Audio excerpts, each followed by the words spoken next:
Of course, we are with Shopee and with TikTok. Para sa iyo ba, ano ang mga advantages at disadvantages ng pag-boom ng social media sa panahon ngayon?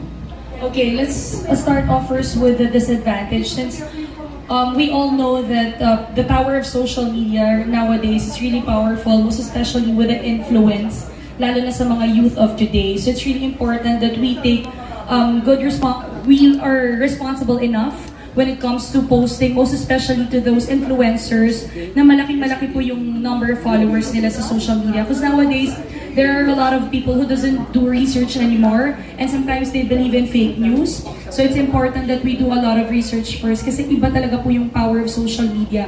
Mas mabilis ka na maniwala sa mga information nowadays without even checking. So yun po yung pinaka-disadvantage. Advantage naman is, for example, I have an advocacy projects or programs that I want to promote.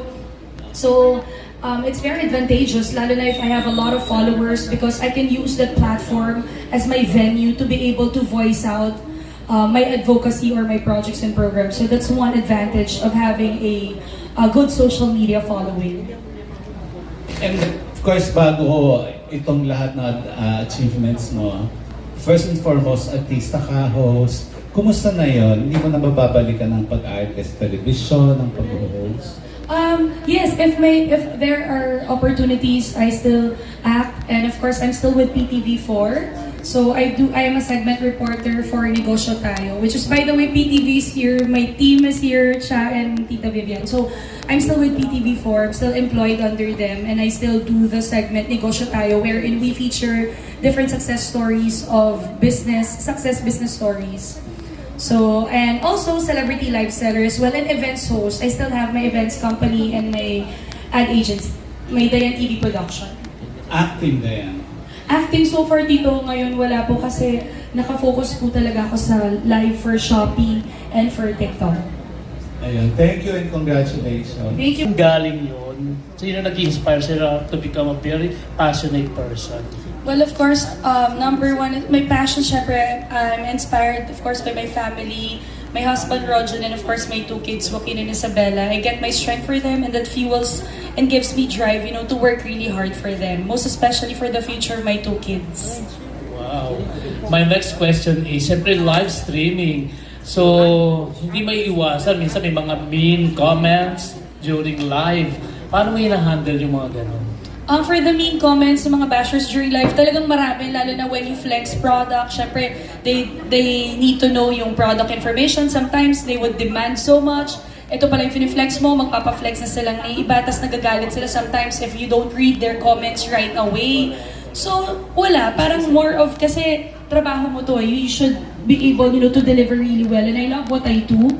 So this is really more of, parang hindi rin naman naglalayo sa hosting because I engage with people from different walks of life. So I interact with them daily. So it's really more of being patient pa talaga in answering all of their inquiries. So, walang instance na may pinatulan ka?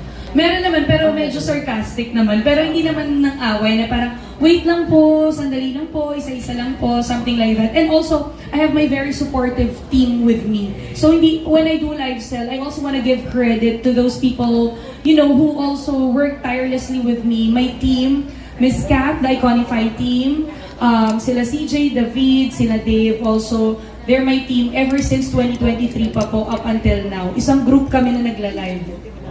My last question is actually hindi question. Ano na yung mga tips mo sa mga mommy out there na interesado? So ngayon, kasi nakita nyo in Naren, there are a lot of celebrities who does live selling now. Not just celebrities, even influencers, and even mga mommy. So if you want to start, make sure that you really like live selling because it entails a lot of sacrifice, effort, dedication, and commitment, to be able to live sell.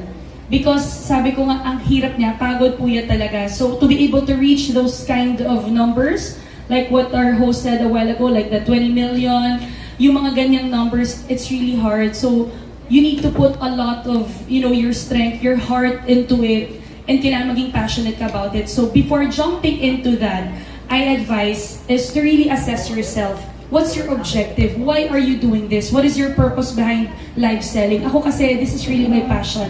I really like live selling. I'm enjoying what I do. Gusto ko siya talaga. And whenever I do it, I feel happy.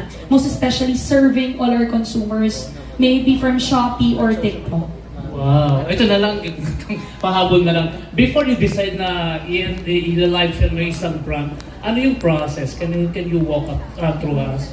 So first things first, you have to have your own account. Either for Shopee or for... Hindi mo makakalimutan.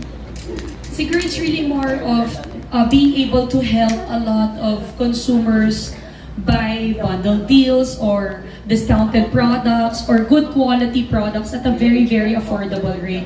In that way, I'm able to, make them happy in my own little way by promoting and of course by relaying to them the product information really well. Can you tell us more about yung paano mo naisipan na tulungan yung mga farmers? Oh, that's actually the project of TikTok Shop. It's called Buy Local Shop Local campaign. So when you say Buy Local Shop Local, you support local brands, local products. So what we did was it's a project of TikTok wherein we supported the Nueva Ecija farmers because the farmers there, they don't know where to actually sell their rice or bigas. So they just need a perfect platform, venue, and opportunity, and that's TikTok Shop. So through the content creators, celebrities, and influencers, we're actually the instruments, to be able to help them sell their products on a proper platform, and that is TikTok Shop.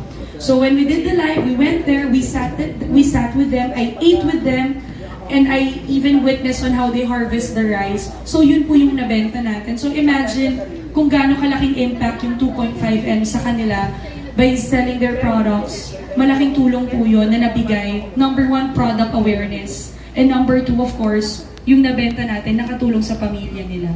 Will you be returning to them?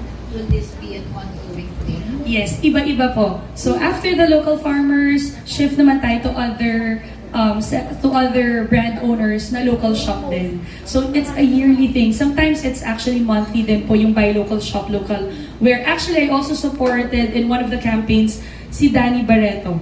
Yung Wellness Whispers naman niya. Yes. So nagsusupport tayo ng mga co-artists din natin na may mga like si Kiray, Hello Bloom, Purple Hearts, Inspi Babies. These are all local brands and even Sip to Glow. So ito naman, aside from yung mga na-mention, And Beauty Derm, magagalit sa akin si Mami Ray. if there's such a thing na dream na gusto mong makasama sa live selling, pwede bang i-mention mo? Sabihin mo naman sa i-review mo sa I would love to have James Afante. James Afante is the #1 live seller for Shopee. So if I'd be given a chance, I want my idol, James Afante, to do the live with me. So I want to collaborate with him in the future. He's actually my inspiration also kasi siya yung tumulong sa akin for the farmers. That's why I hit my first million, si James Afante. So I try my best also na ma-inspire din sa ginagawa niya. Miss Kat, magkano si James? Para malaman nila gaano kagaling si James Afante. 100? He's the top 1 daw. Top 1 siya ng Shopee. Miss Wendy, our boss is here from Shopee. She's actually our boss from Shopee, Miss Wendy. Miss Wendy, how much is the GMV, the highest GMV of James? Can we say that? You're the boss here. You can say 3 million USD. 3 million USD. Super galing po niya. 180 million. Si Dave po, 1 million, 5.5 million. Ay, hindi ko pa English. Ay, Oo, in English, Thank you po.